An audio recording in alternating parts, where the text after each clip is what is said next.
Imagine a world where fire is not a convenience but a lifeline, a precious, fragile gift that could mean the difference between survival and freezing to death. Ron Perlman stars in exactly that world, in a surprisingly moving and visually stunning film you've probably never heard of, Quest for Fire. This isn't just another caveman movie. It's an Oscar-winning cinematic achievement that deserves a second look. Released in 1981, Jean-Jacques Annaud's Quest for Fire throws us back approximately 80,000 years to the Middle Paleolithic period. The story, adapted from J.H. Rosny's 1911 novel, centers on the Ulam, a tribe of early humans struggling to survive. They haven't quite mastered spoken language, and most critically, they can't make fire. Their existence hinges on keeping an existing flame alive, usually scavenged from natural events like lightning strikes. Imagine the pressure. One extinguished ember could spell doom for the entire tribe. When a more primitive group attacks, the unthinkable happens. The Ulam lose their fire in a chaotic swamp skirmish. Facing starvation and the biting cold, the tribe sends out 3 of their bravest: Nao, Everett McGill, Amoukar, Ron Perlman, and Gao, Namir El-Kadi, on a perilous quest to find a new source of fire. Their journey across a prehistoric landscape is fraught with danger, including encounters with a saber-toothed cat, a truly terrifying scene, cannibalistic ape-like creatures, and eventually, a more advanced tribe. They stumble upon the Ivaka, and this is where things get really interesting. The Ivaka, led by the resourceful Ika, Ray Don Chong, possess something the Ulam desperately need: the ability to create fire. They also have verbal language, more sophisticated tools, and a far greater understanding of the world around them. This encounter becomes a clash of cultures and a catalyst for the Ulam's evolution. But here's where it gets controversial.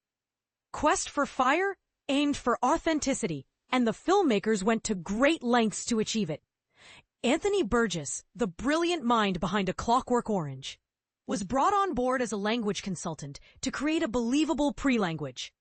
Anthropologist Desmond Morris advised on movement and communication, guiding the actors on how cavemen might have moved and used sign language. The film is structured as a classic hero's journey, but Claude Agostini's smoky cinematography and the actors' committed performances give it a visceral, almost documentary feel. It even won an Academy Award for Best Makeup, a testament to its commitment to realism. And this is the part most people miss. While Quest for Fire felt historically accurate, it wasn't entirely. Upon its release, several scientists and academics pointed out historical inaccuracies. Philip Lieberman, a linguist, critiqued the film in American Anthropologist, arguing that tribes with such disparate levels of technology wouldn't have coexisted so closely. He reasoned that if the Ulam could simply walk to the Ivaka and observe their fire-making techniques, they would have already done so. Lieberman also noted that the actors' ape-like mannerisms were inaccurate for Homo sapiens of the Middle Paleolithic period. Homo sapiens were already Homo sapiens. However, recent discoveries have added a fascinating layer to this debate. Emerging research suggests that Homo sapiens and Neanderthals, distinct species, interacted frequently and even interbred.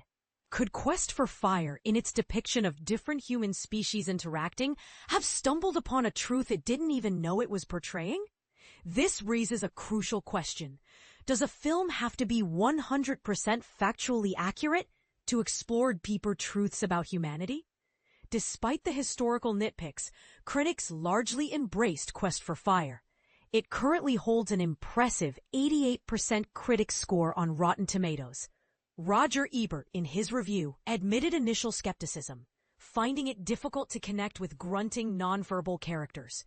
However, he ultimately found himself engrossed in their journey.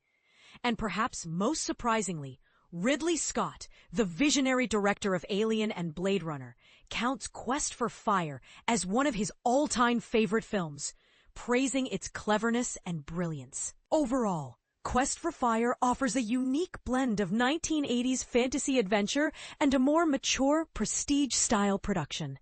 While it was a success in its time, it's often overlooked by younger audiences today.